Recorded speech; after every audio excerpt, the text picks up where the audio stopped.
这是我们来这边的目的，要来介绍这个基督座堂。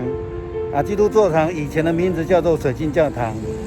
那也这是我写书的一个书名，从水晶到基督。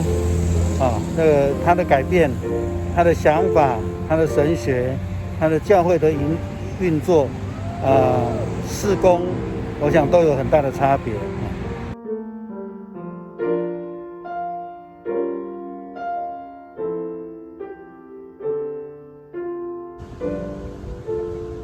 这里是全世界第一个汽车电影院的教会，以前叫做水晶教堂，现在已经改名字叫做基督座堂。我们可以看到那个地板是斜斜高高的，那一个地方橘子色的，我现在手指的这个地方就是以前讲台是开的。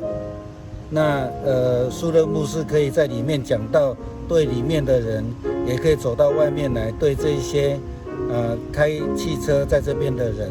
那它的地板你看到有这样子的幅度，这边是往上高的，这边是往下的，那整个的视线不会被影响前排跟后排不会受到影响。这是当时候他开始先租这个地方。然后呢，就把它买下来，开始建设它的这个礼拜堂的王国。今天天气很好可以看到很美的夕阳。